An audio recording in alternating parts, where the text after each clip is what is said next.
Arte con il professore Andrea Rognoni. Te la linea. Grazie al regista. Siamo arrivati alla ultima puntata dell'anno 2024 ed è l'ultima puntata del mio 28° anno personale di presenza in questa radio. Io non ho voluto mai, certo voi direte giustamente, potuto, ecco, però a volte il potere è anche volere, il volere è il potere, collaborare a nessun'altra radio. Non ritengo e non ho mai ritenuto che che la possibilità di esprimere la vera parola di libertà sia praticabile in altre radio. Le conosco tutte le altre radio, naturalmente non facciamo nomi, radio pubbliche, radio private, radio politiche, radio apolitiche, radio di qualsiasi genere. Non esiste, a mio modo di vedere, e me ne sono ancora più fatto convinto nel corso degli anni, una radio così, che garantisca effettivamente la libertà, che vada al di là anche di una stessa appartenenza che pure esiste di tipo politico o metapolitico, una radio che garantisca la possibilità di esprimere liberamente, come sta avvenendo attualmente, è vero, in questa emittente, in maniera completa, in maniera assoluta, liberamente le proprie idee, ovviamente in subordine solo alla esplicita volontà di fare cultura, di fare informazione, di fare, e questo me lo permetterete come insegnante, anche di fare formazione. Ma la formazione non deve essere mai imposizione. La formazione, questa è la legge della scuola, che se fosse una scuola sacrosanta, ma è anche la legge dell'informazione. Quando l'informazione diventa formazione lo può fare, ma non deve essere mai una forma di imposizione.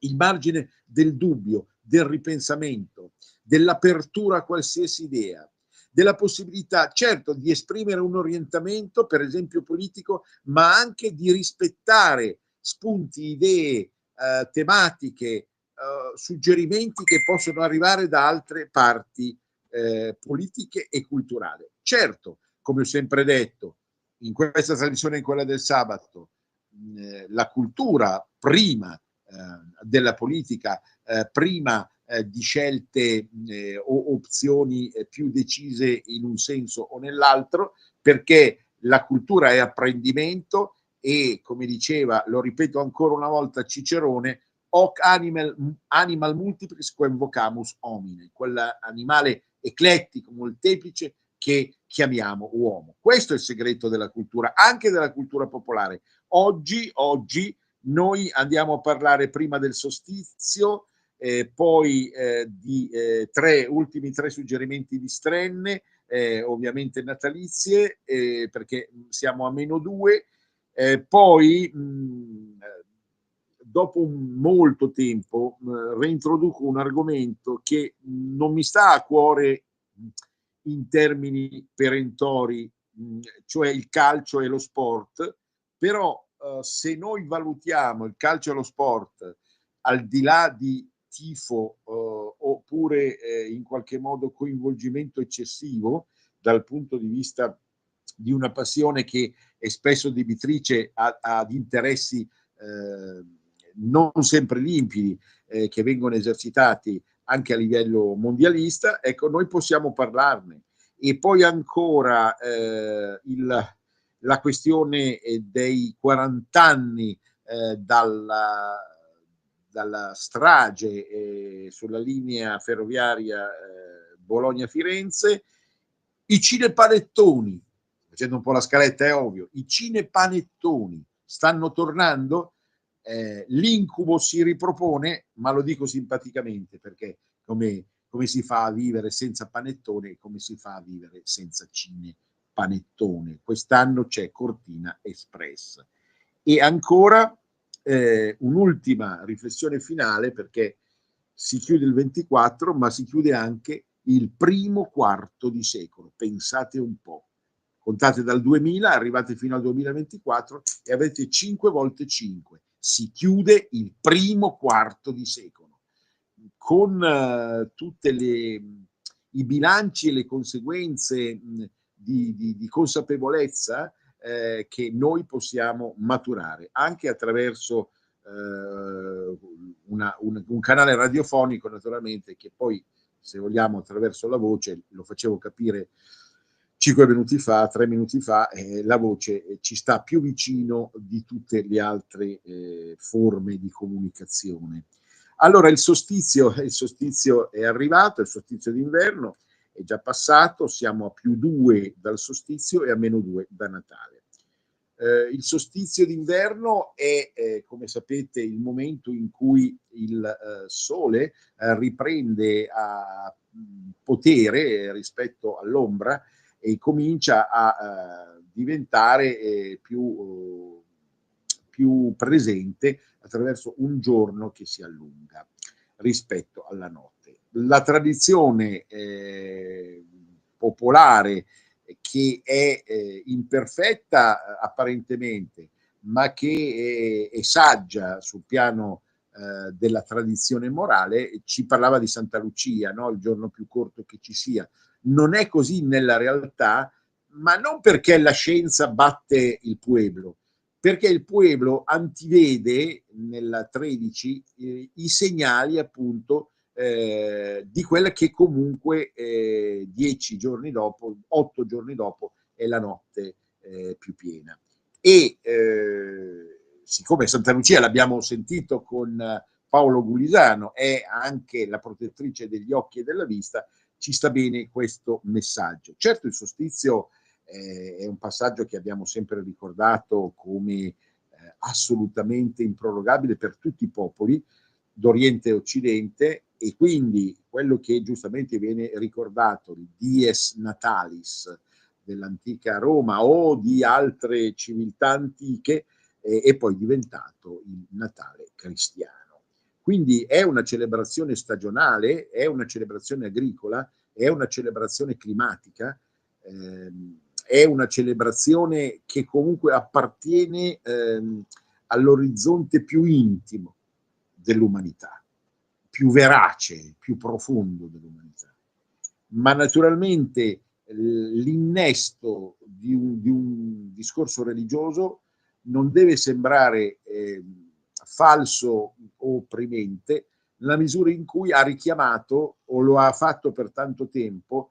Ora ovviamente s'annebbia questo messaggio per il consumismo, per il mondialismo e quant'altro, però l'ha fatto in modo tale da richiamare in maniera forte quasi questo dovere di attenzione verso il cosmo. Ah, a proposito di cosmo, allora, certo, perché col solstizio d'inverno si entra nel segno del Capricorno.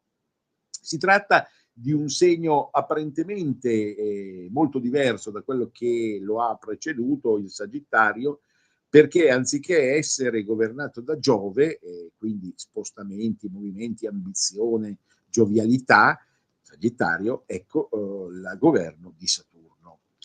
Saturno è ovvio il richiamo non più a un potere esteso e come dire dilagante, ma a un potere ristretto, elitario e sofferente, in qualche modo sofferente.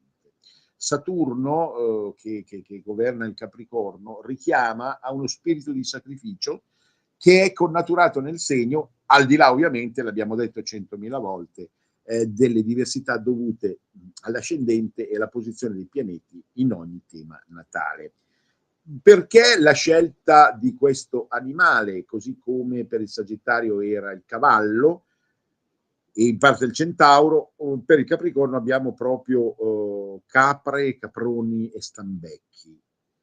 Lontani da ogni offesa sgarbiana, in realtà l'appartenenza animale già a questo genere richiama dei valori molto positivi, la costanza, la capacità di rinuncia quando ci vuole, l'attaccamento alle cose concrete, senza voli pindarici, come si diceva ai nostri tempi. Non fate voli pindarici, ecco, non utopizzate quello che state facendo.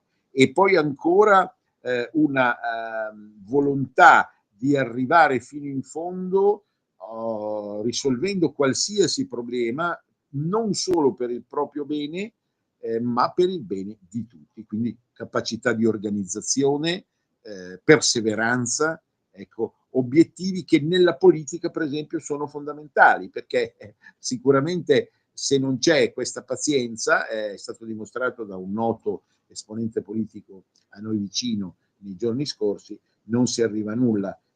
In realtà la vastità delle tematiche afferenti a questo segno è davvero considerevole, tenuto conto poi che c'è un decano più dicembrino che ha caratteristiche anche taurine, un decano più di gennaio, di inizio gennaio, che ha caratteristiche più decisamente caprine, e l'ultimo decano che ha caratteristiche invece, no, ho sbagliato, prima il decano verginiano, poi il decano caprino e poi alla fine le caratteristiche taurine. Questo perché c'è un'espansione anche negli altri segni di terra che si assomigliano fondamentalmente. Il toro è più vicino alla natura e alla gola, e la Vergine è più vicina, diciamo così, all'intelletto. Però è ovvio che sommando questi elementi e riproducendoli all'ottava, si dice in termini matematico-simbolici, abbiamo tutto quello che di bello e di buono e di sacro e di giusto viene considerato capricorniano,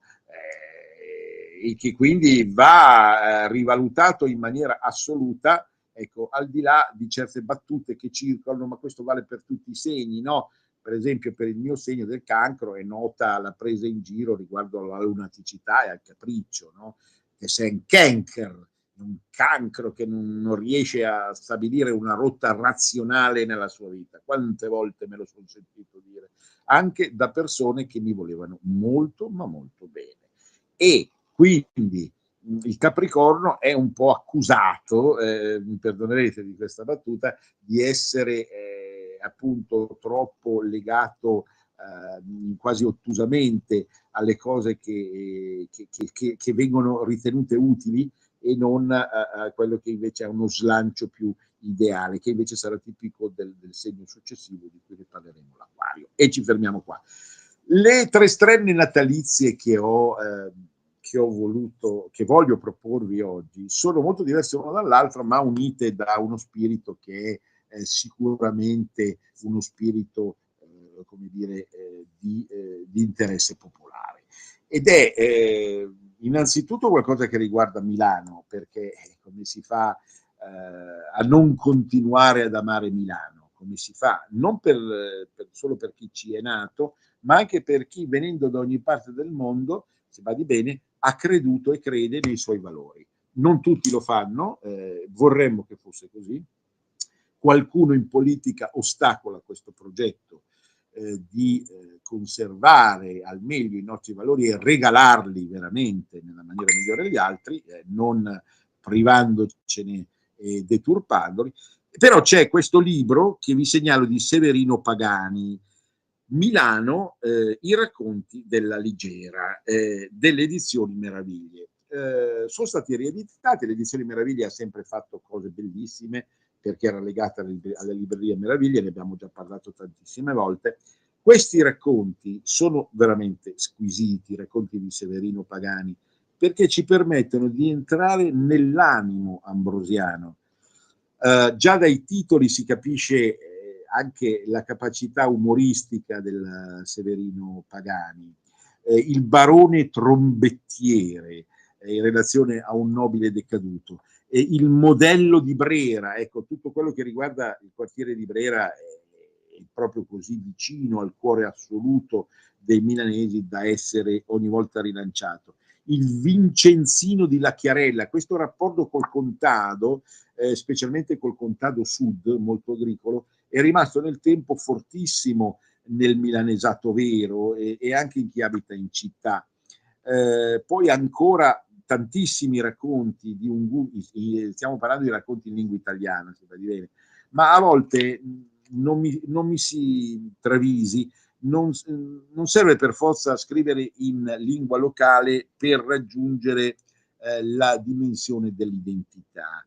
La Ligiera, il titolo della Ligiera è proprio legato al fenomeno di una malavita, che non era malavita realmente criminosa, ma che compartecipava nel tempo, anche a Milano, a comportamenti abusivi, che richiamavano però una forma di simpatia generale.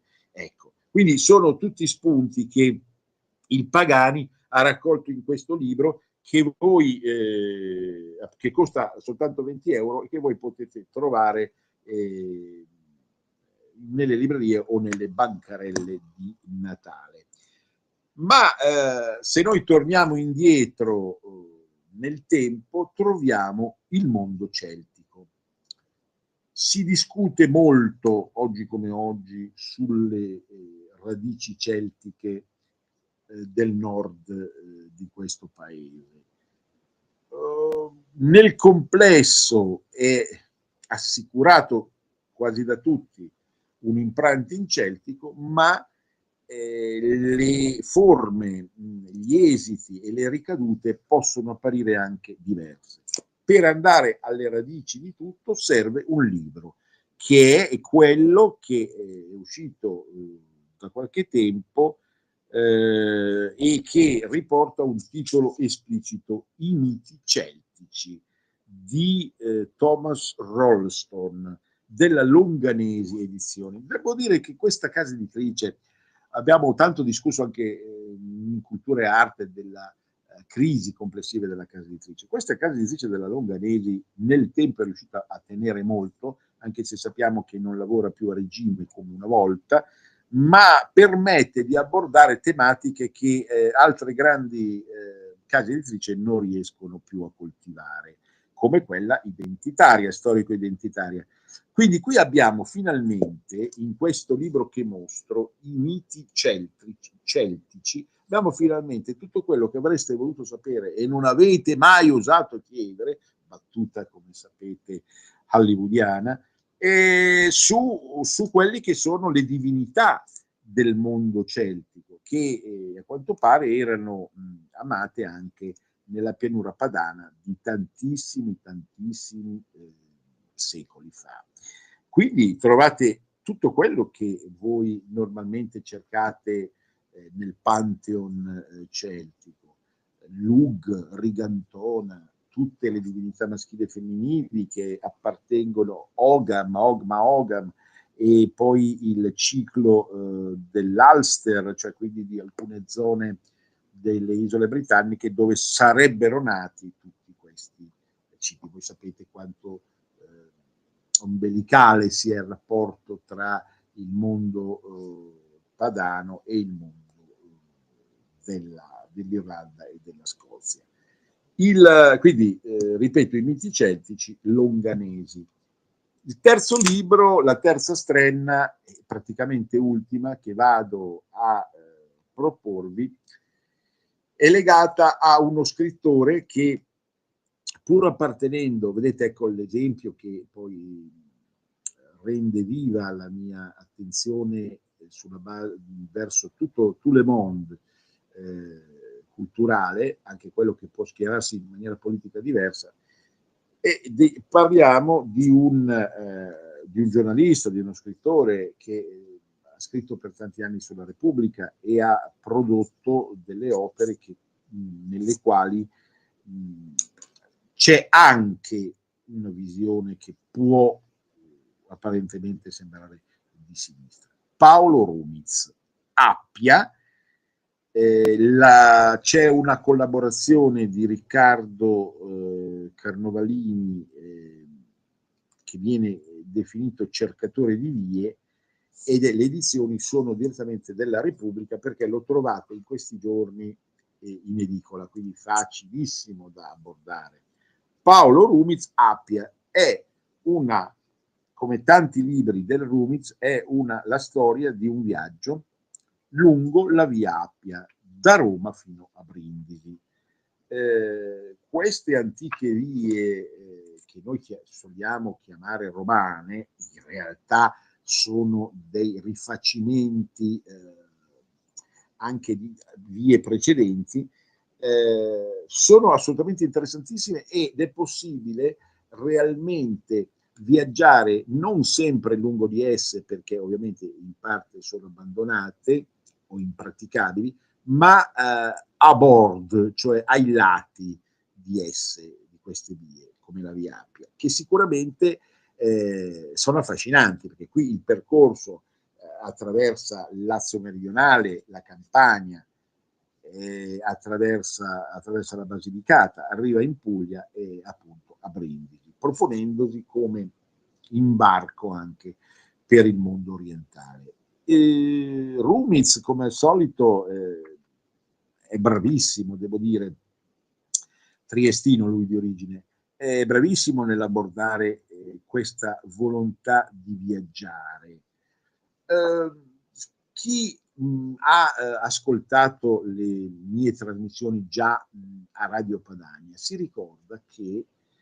ricorderà forse, spero, che io ho parlato di vagabondaggio padano, nel senso che prima di conoscere il mondo, in parte l'ho conosciuto, in parte tutti l'abbiamo conosciuto, siamo stati attirati da viaggi anche lontani, ma prima di conoscere il mondo occorre conoscere molto bene la propria matria, la propria piccola patria.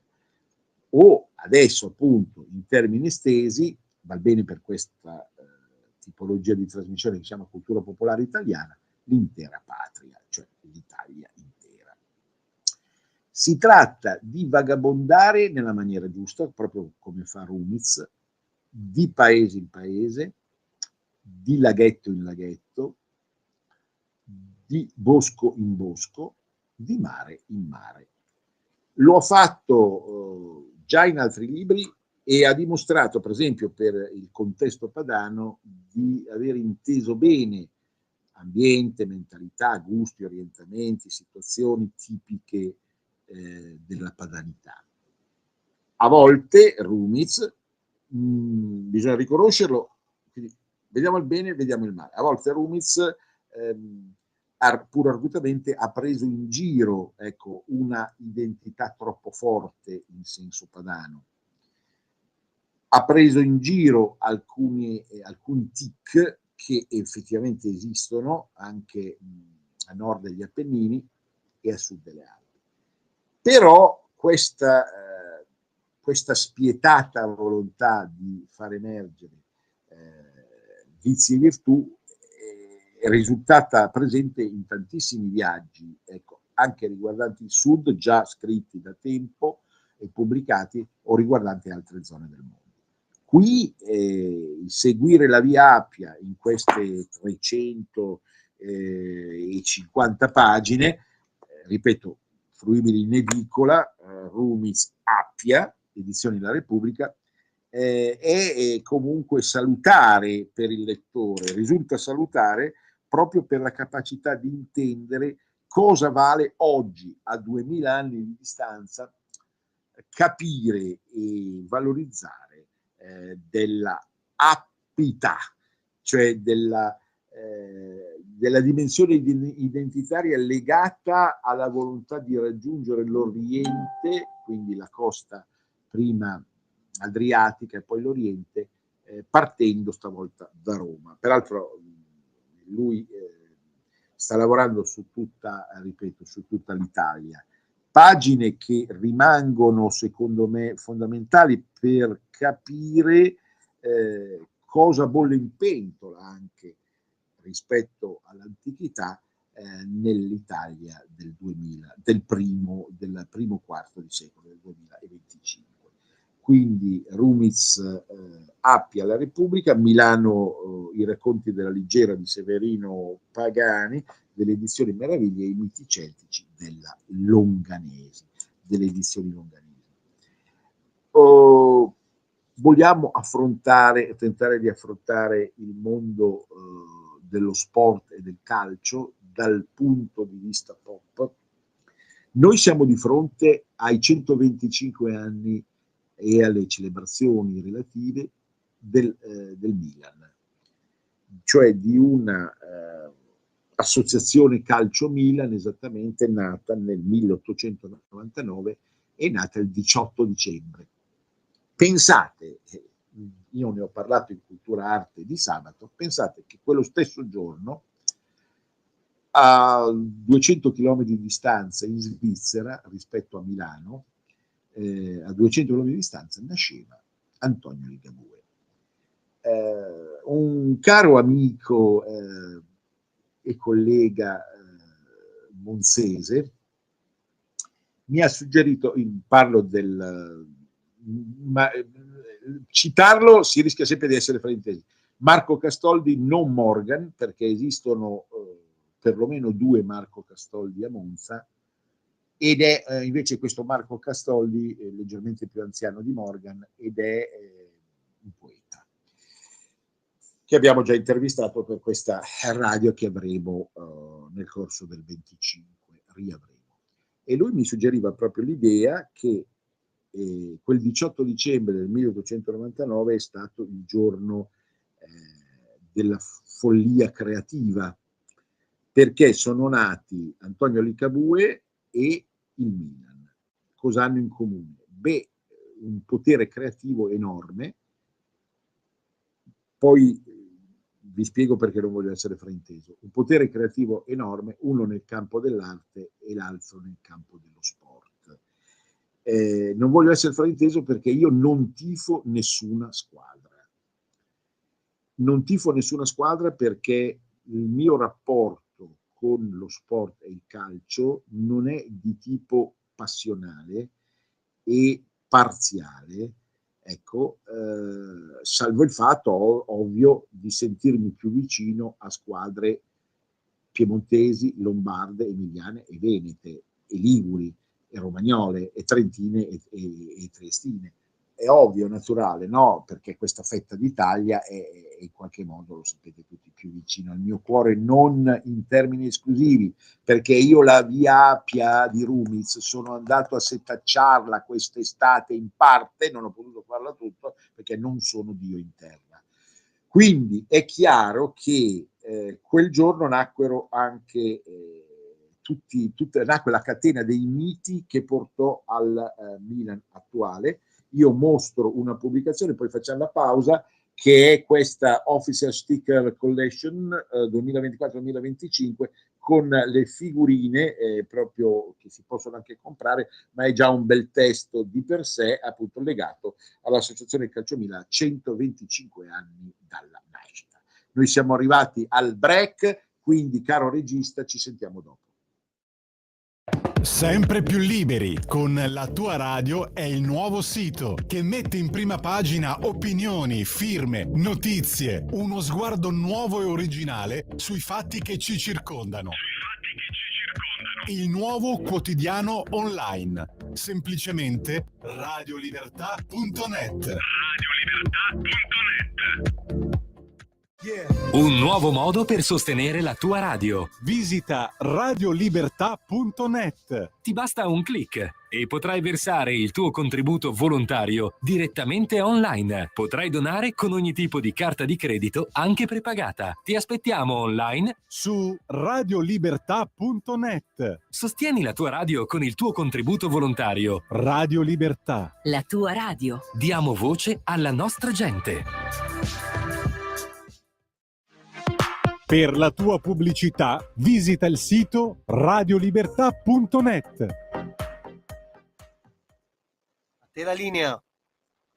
Grazie.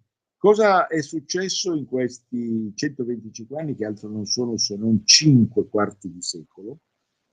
Non è una opzione antimatematica. 5 quarti esistono. Ora, in questi 5 quarti di secolo il Milan ha fatto di tutto, il contrario di tutto, numerosi scudetti, alcune Coppe dei Campioni, diverse altre coppe, anche un intercontinentale. Lo stiamo valutando com'è, poi quando parleremo dell'Inter, della Juve, del Torino, del Venezia e del Parma faremo altrettanto per capirci, no? Non esiste nessun intento apologetico. E quindi tantissima creatività concreta anche di questo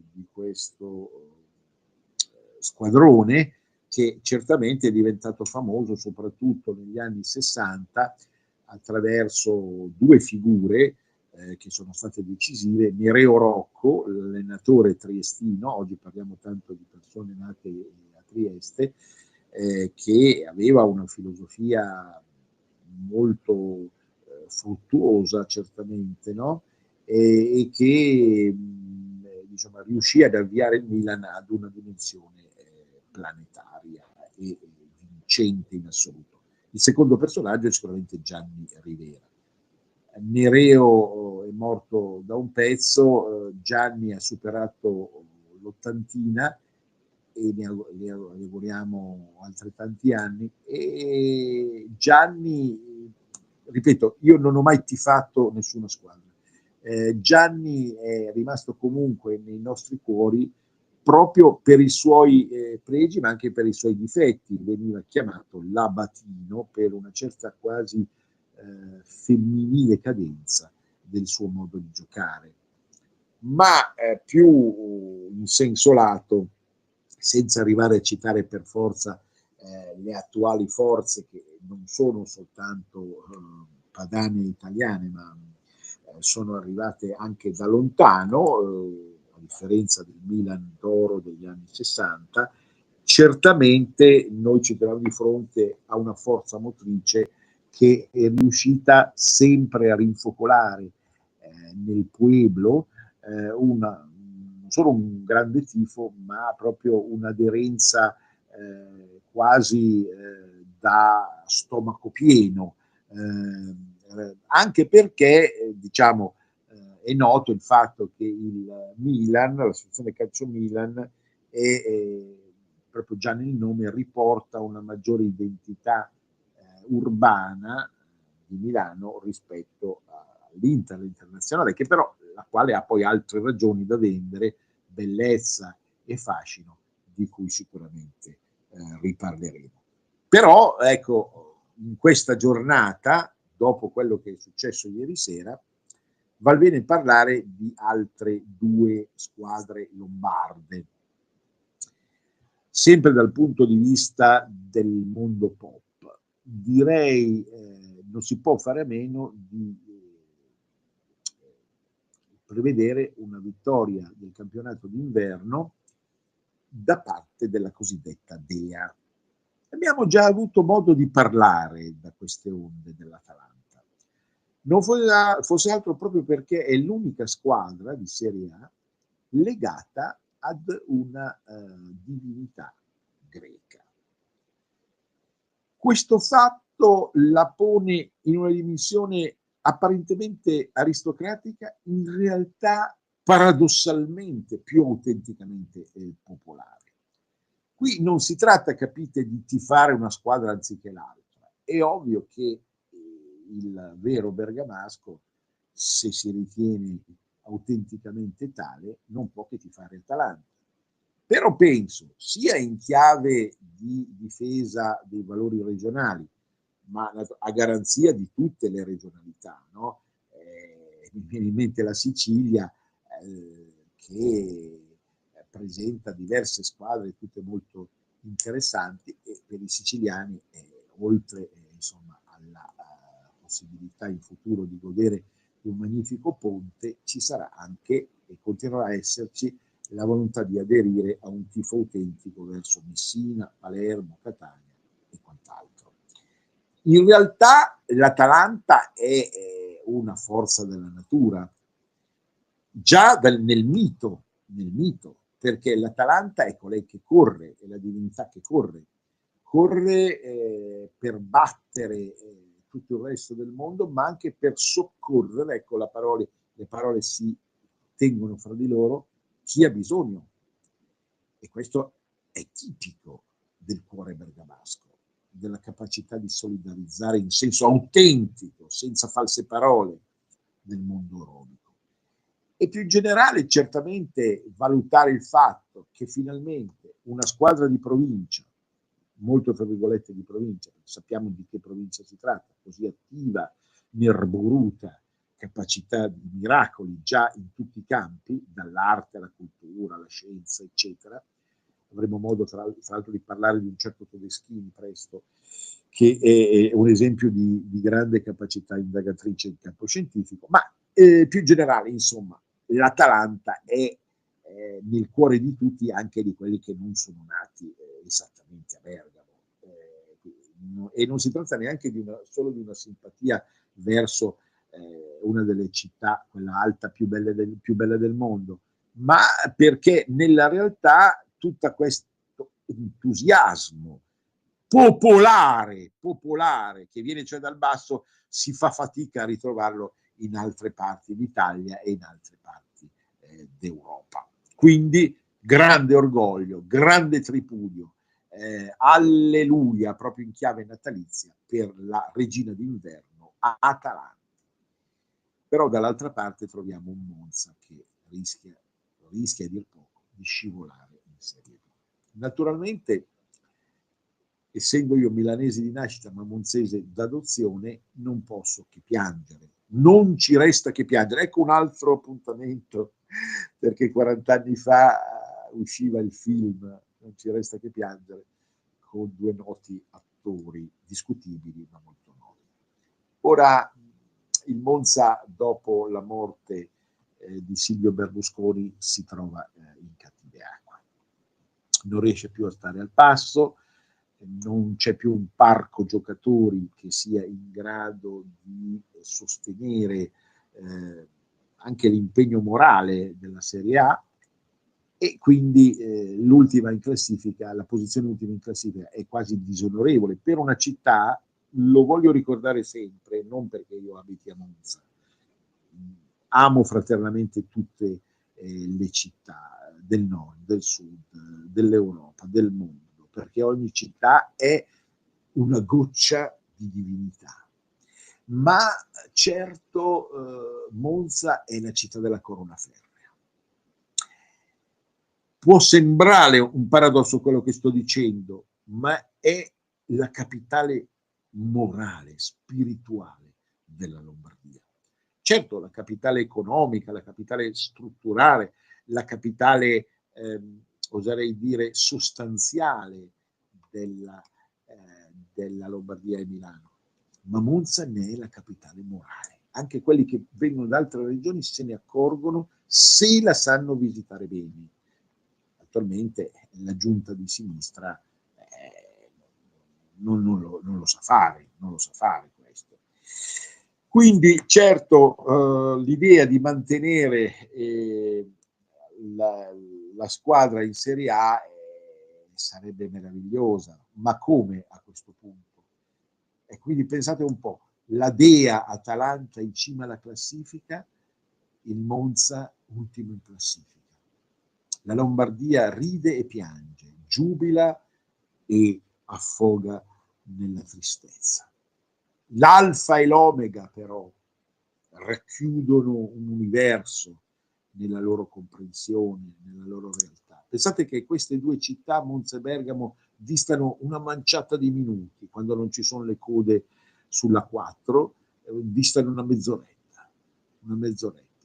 E quindi sono due città così diverse eppure così vicine nella loro elettività spirituale. Ma questo, attenzione, valga per Rieti e Terni, valga per Brindisi e Lecce. Non è una questione di esclusività identitaria, è un esempio di come in fondo il cuore batte anche per il calcio. Certo, non deve battere solo per il calcio, perché io quando entro in un supermercato la mattina del lunedì, come stamattina, mi sento parlare solo di calcio, quando questi giovani commessi, diciamo operatori del marketing diciamo alimentare, dovrebbero parlare anche non di politica, attenzione, ma di cultura, dovrebbero parlare anche di cultura politica, certo, ma sempre di cultura,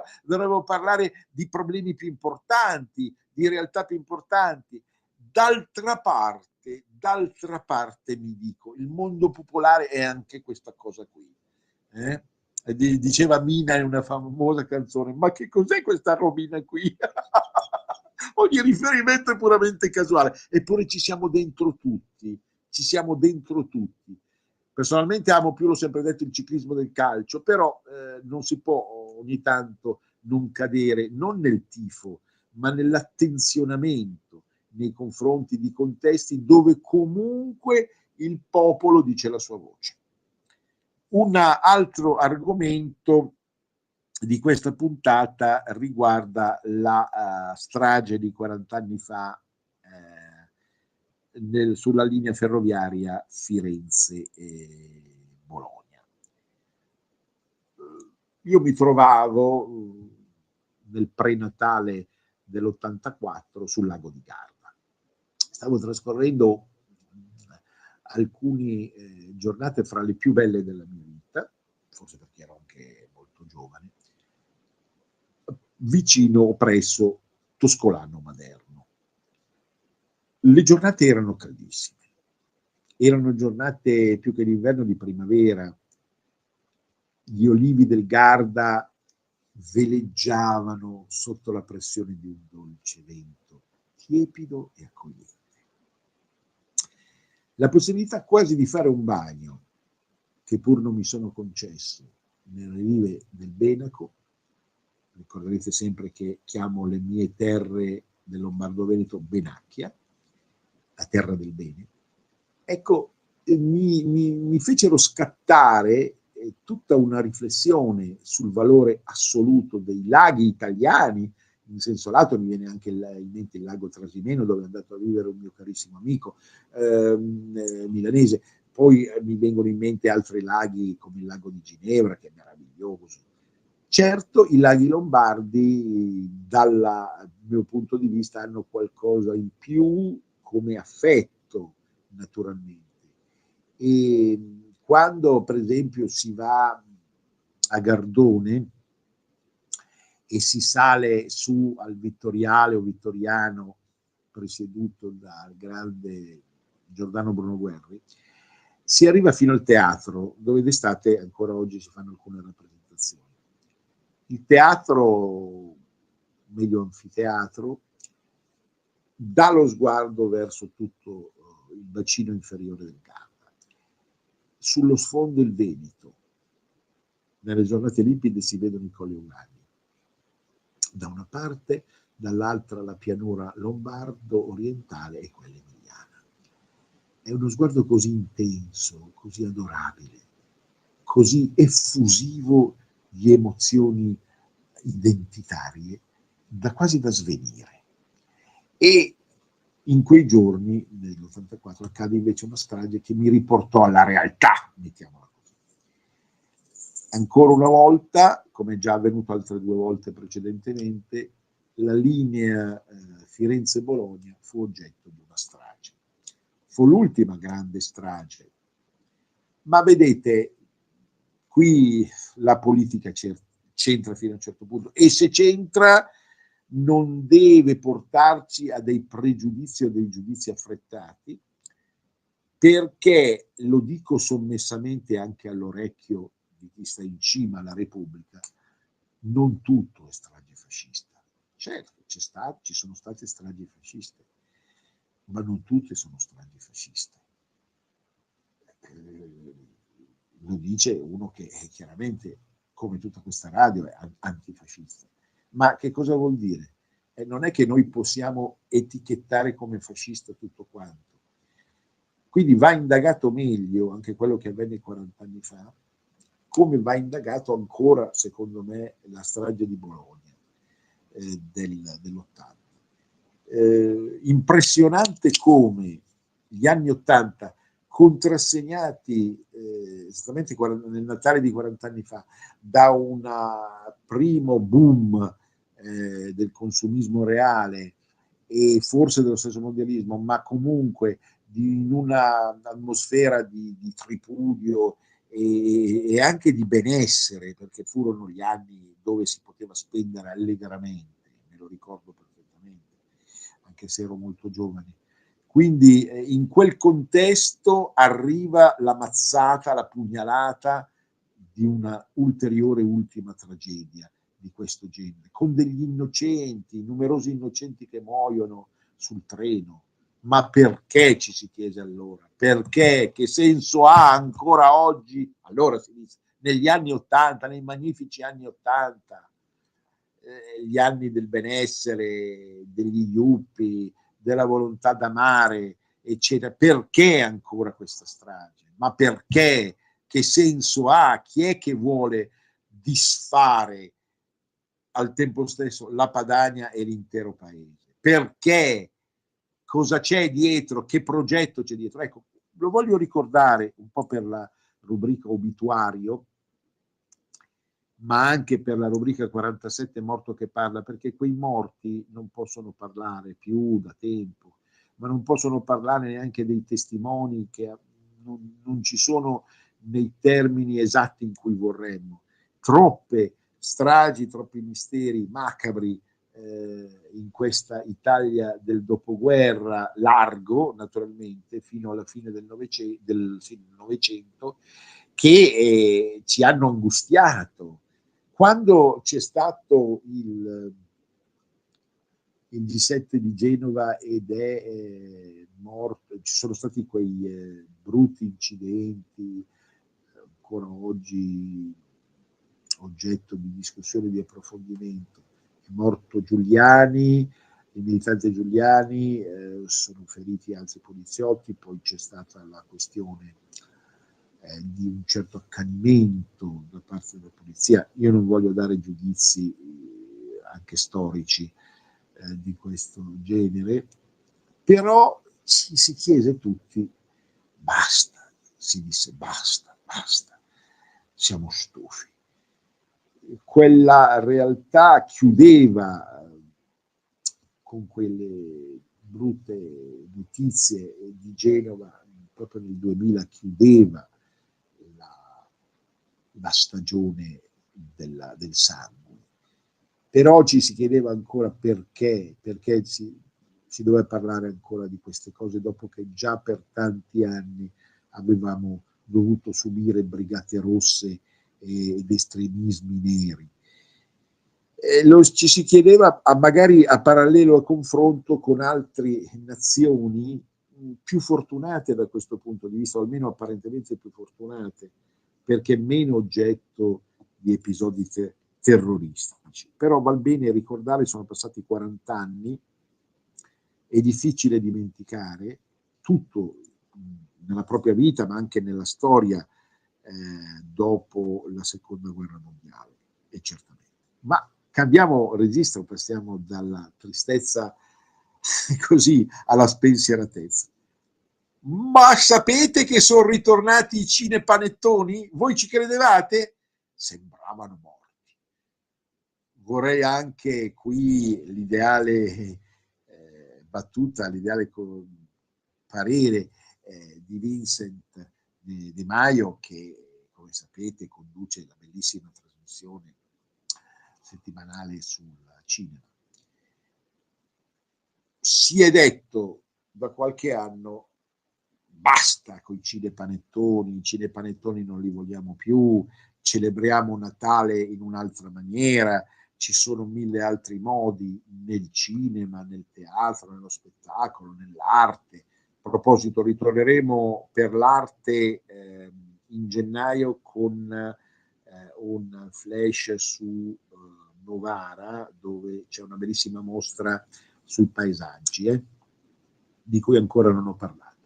Però ecco, ci sono altri modi per festeggiare Natale che non andare al cinema a guardare il cinepanettone o riguardare a casa con i moduli, le modalità che voi conoscete, dei film passati che venivano chiamati cinepanettoni. Quindi si era detto negli anni scorsi, basta con questo genere, ci ha stufato, non ci sono più registi disposti a rilanciare un genere apparentemente popolare, ma di quel gusto popolare un po' di decadenza e di volgarità, di bassa fazione. Ebbene, è ritornato il cinepanettone, Cortina Express, Sava Sandir ancora protagonista, l'immarcescibile Christian De Sica. Che dire, ma non so, anche qui mi trovo in imbarazzo, come di fronte a certi fatti o squadre di calcio, o come alle stesse stragi di cui non si conosce ancora il conio, la causa, la fonte. Mi trovo in imbarazzo perché anch'io come tanti, ha guardato i cinepanettoni degli anni 80, 90, 2000. Sarebbe tantissimo da dire. Ovviamente la qualità artistica reale non è mai stata alta, però effettivamente qualche risata ce l'hanno strappata. Boldi, De Sica, tutti gli altri attori che si sono offerti a suoni sghei, sonanti, per questa meravigliosa messa in scena chiamata Cinepanettone, nel passato sono stati bravi nella loro maniera. Non so in questo momento giudicare la bravura di un artista cinematografico nella maniera giusta. Non mi interessa dare un voto in classifica, né mi interesserà se per caso andrò a vedere il cinepanettone rinato improvvisamente dalle ceneri, Cortina Express. Certo, Cortina Express, ma perché? Perché siamo alla vigilia oramai quasi dei giochi di Cortina. Quindi c'è un rimando anche di pubblicità per quello che avverrà fra 2 anni. Certo, è importante capire probabilmente un fatto.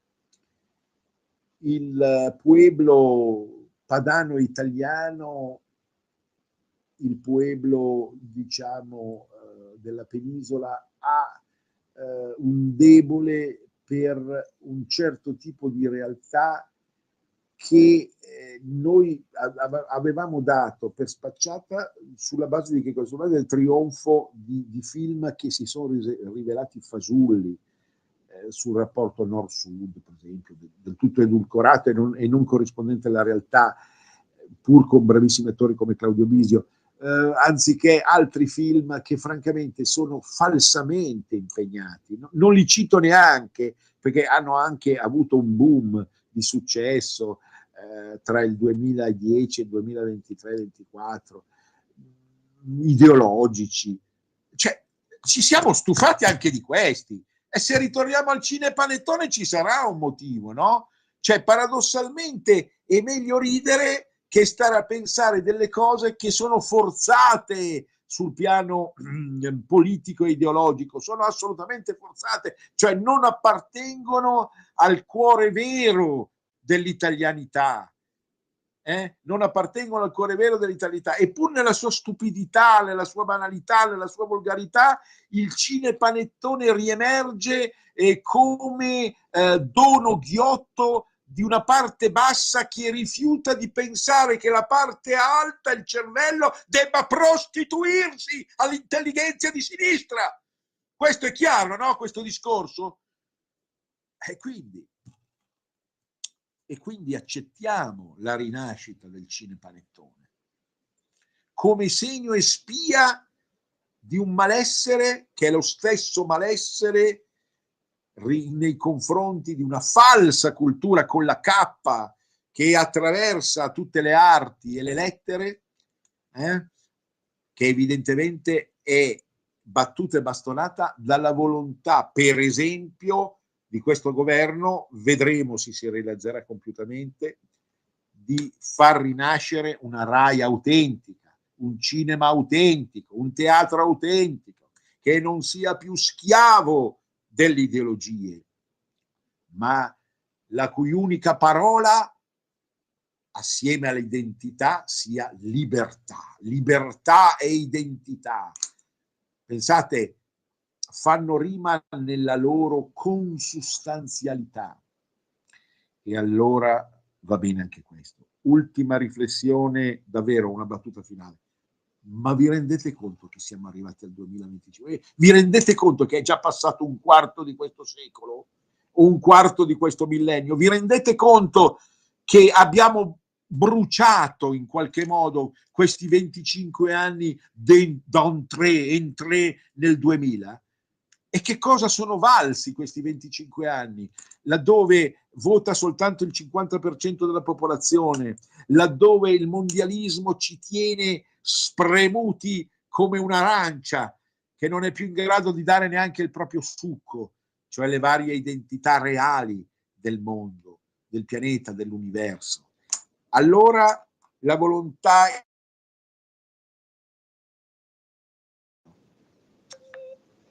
ecco, siamo in connessione persa, spero che si realizzi, siamo alla fine naturalmente, finisce il primo quarto di secolo, si entra nel secondo, sia l'alba di una nuova realtà, sia l'alba di un mondo e soprattutto di un'Italia capace di ridare fiato alle corde più vere della cultura, dell'arte, del proprio pueblo, pur diverso nelle varie ramificazioni, certo sempre e in futuro in nome dell'Italia federale. Un grande abbraccio a tutti, Venezia risorga, risorga Venezia per sempre, a risentirci.